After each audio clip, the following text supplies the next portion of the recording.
College students are speaking, and over 50% of them have backed Bernie Sanders for president of the United States so far. In the latest College Pulse Chegg student election tracker, Sanders leads with 53%. Much further down is Elizabeth Warren at 17% and Pete Buttigieg at 9%. Joining us via Skype to expand on the latest polling and what it means is Jake Gaba, Vice President of Marketing for College Pulse. Welcome, Jake. Hi, happy to be here. Hey, great to see you, Jake. We're a big fan of your of Taryn Klein, so we're glad you could join us. So, Jake, tell us a little bit about some of this new data that we see. So, 53% consolidated lead for Bernie Sanders there. I mean, has it gone up since the last time I think that I talked to you guys? And how do you expect to see the dynamics of that in the race? Absolutely. First, before diving into that, I just want to provide some context on what we're doing.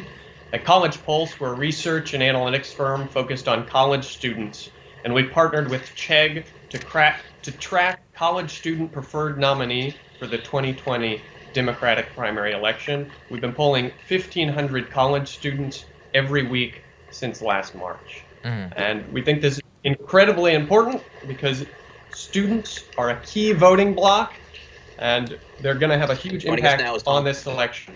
Yeah. This is the same students?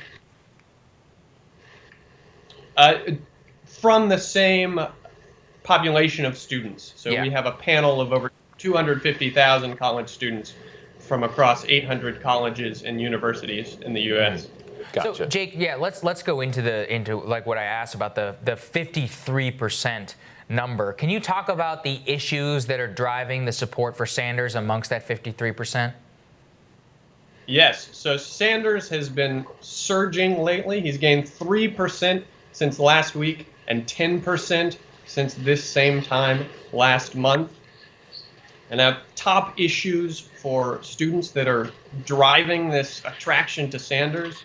The number one issue for students is the environment and climate change. And the number two issue for students is the growing gap between the rich and the poor in this country. Yeah. How are the other candidates faring? Any notable movements?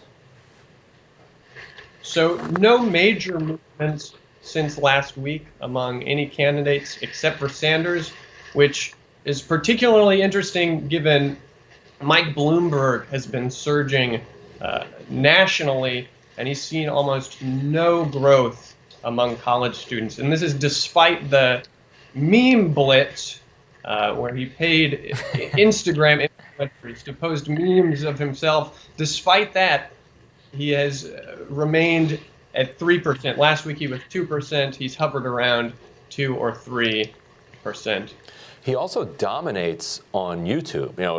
Any video you watch, you're gonna stumble across a Mike Bloomberg ad, and pundits often have pointed, and this pundit in particular pointed to his massive spending to explain his rise among the electorate, which obviously is part of the story, but clearly it's not all of the story, because there are, it turns out, people that are immune to the charms such as they are of Mike Bloomberg.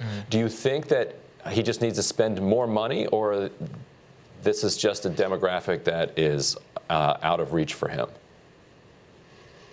It might just be a demographic that's out of reach for Bloomberg. So students have shown to tremendously value authenticity. Andrew Yang, before dropping out of the race, was extremely popular among college students. He had about 13% of the vote.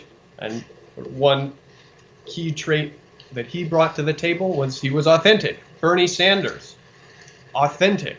So paying for ads just might not ring for students. It just might not be a way of reaching them. Right. Well, thank you so much for joining us, Jake. Really interesting. Thanks so much for your breakdown. Thank you. See you later. Next on Rising, with the most pro-labor candidate currently in first place, how are the nation's unions responding? That's next.